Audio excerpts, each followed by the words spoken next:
सबसे ज्यादा हावी मुद्दा बिहार में क्या रहने वाला है? वो ये कि इससे पहले मुझे याद है कन्हैया कुमार कह रहे थे कि सड़कें नहीं बन रही हैं, लोग वोट नहीं कर रहे हैं। उन्होंने स्वीकार किया कि विकास हुआ है बिहार नहीं, पर में। पानी चोरी के लिए सड़कें बन रही हैं। कब पानी की किल्लत होगी, कब चोरी होगी?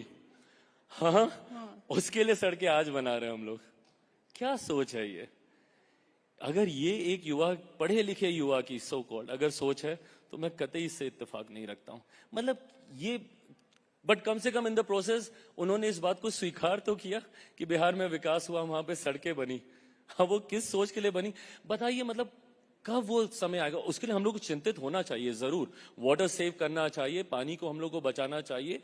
आने वाले समय में संभवतः ऐसी परिस्थितियां उत्पन्न होंगी, बट वो कब होंगी? उसके लिए बिहार आज सड़कें बना रहा है। सोचिए क्या बात कर रहे हैं ये लोग।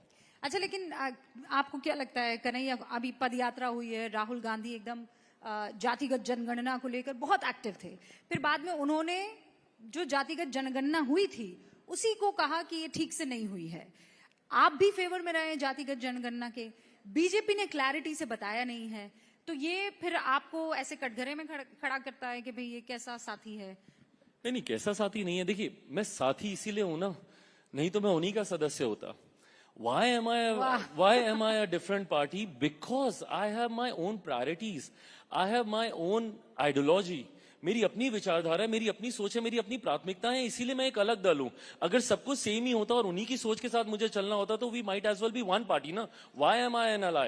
लेकिन Because I have my... चिराग जी ऐसा कहते हैं कि भारतीय जनता पार्टी के लिए परसेप्शन ये है कि जो उन्हें पसंद वही बात करेंगे, जो तुमको ना पसंद वो बात नहीं करेंगे। वो क्या गाना है ना, तो आपको कभी ऐसा नहीं, मोदी जी ने, अमित शाह ने ऐसा नहीं बोला कि भाई चिराग ये ऐसे तो नहीं चल पाएगा, ये क्या है, तुम अलग ही अपनी राह पर चल रहे हो, अलग ही राग है? गाना आपने ठीक बोला, साइड आपने गलत कर दी।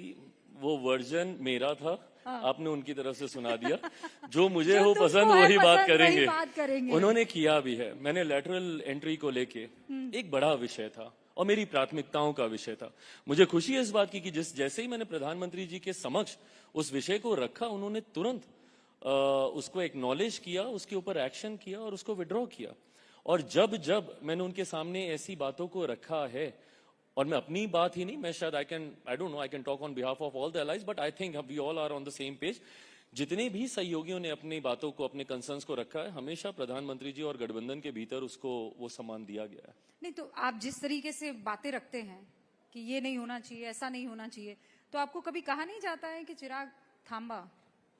हाँ? क्या गलत बोलता हूं मैं? अगर मैं कुछ गलत बोलूंगा तब कोई मुझे रोके ना। अगर मैं किसी के हक की बात कर रहा हूं और मैं जिनका प्रतिनिधित्व करता हूं, समाज के गरीब वंचित वर्ग का, अगर मैं उनकी बातों को वहां तक नहीं लेके जाऊंगा तो और कौन लेके जाएगा? ये मेरी नैतिक जिम्मेदारी भी है। और उनके साथ मैं हूं ही इसीलिए ना, ताकि समाज का वो वर्ग भी उनके साथ जुड़े जो संभवतः शायद वैसे नहीं जुड़ता होगा, ताकि मैं उनकी बातों को उन तक पहुंचा सकूं, प्रधानमंत्री जी तक, सरकार तक लेके जा सकूं। इस भूमिका को मैं भी निभाता हूं और वो भी इसको अप्रिशिएट करते हैं।